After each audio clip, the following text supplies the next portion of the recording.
What's going on, everyone? So welcome to my latest video. This is my review for the TV show Common Side Effects Season 1.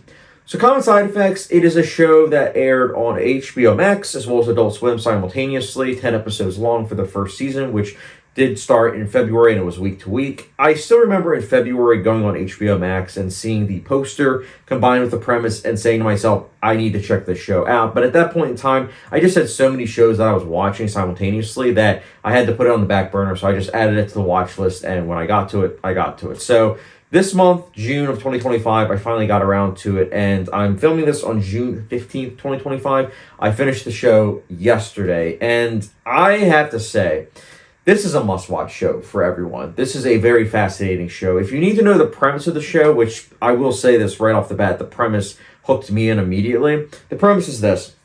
It follows two former high school lab mates by the names of Francis and Marshall.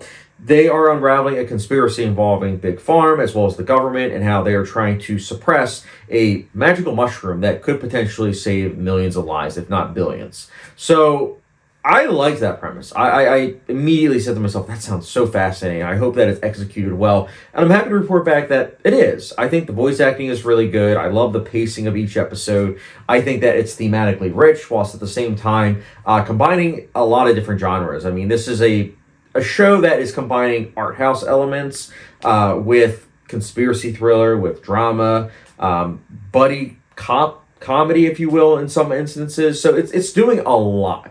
And I will say this, I do think it's a show that if you like animated shows that are geared towards adults, I think you will really appreciate this show because it's very well crafted. I think that the animation, I heard early on some people weren't a fan of the style of it, but I gotta say, I actually liked the style of it. I thought that it was very interesting. It stood out to me, and not in like a negative way. It stood out in a way where I was like, wow, this is very intriguing in regards to the visual style that they shows. And I think especially these scenes where people actually take the magic mushroom, I think those surreal sequences are so well done, especially the finale. I have to say, the finale, what I especially was impressed by is that the finale of the first season, it could work as just a standalone season. Like, if season 2 comes out and you don't like season 2, you can always just stick with season 1 because season 1 finale feels very satisfying. But it also does a great job of setting up for future seasons, which I will definitely be watching because these characters that we are seeing on screen, I think that they're very fascinating, and I'm very curious to see what their full arc will be.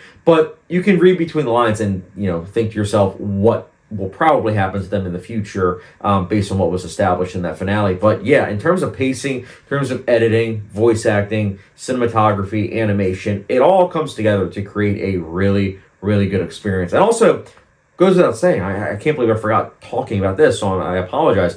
The theme song. I think the theme song is incredible. The music in general is great, but the theme song, I didn't skip once because I just loved not only the score that was utilized during the theme song, but also the animation for it. I think it's really good, and it sets the tone for what you're going to experience with the remaining 22 minutes of that episode. So, and that's the other thing. It's a very fast watch. Like, I normally don't binge watch.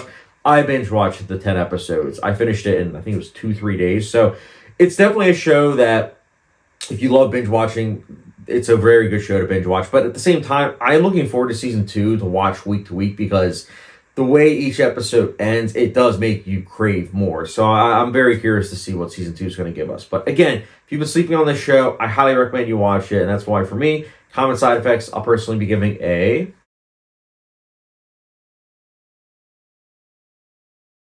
But yeah, guys, Common Side Effects. It's a thematically rich show that at the same time is quite engaging, entertaining, and just has a lot to chew on. I think especially if you like paranoia conspiracy thrillers from the 1970s, which I myself do, Parallax View, All the President's Men, Clute, I think those are all wonderful films. If you like that type of, films, I think that you'll like it in terms of TV format because here they do a really good job with that. And also, it's combining, I forgot to mention this, it's also combining some sci-fi elements and even fantasy. It's under the surface, but I'm curious to see what season 2 will do with those, if they'll expand on it or if it will still be just under the surface. But either way, highly recommend you check out the show, guys. And if you have seen Common Side Effects, let me know your thoughts in the comment section below. Did you like the first season? Did you not? Let me know in the comment section down below. And as always, don't forget to follow me on Patreon, Letterboxd, subscription, notification bell, and I'll get you guys later.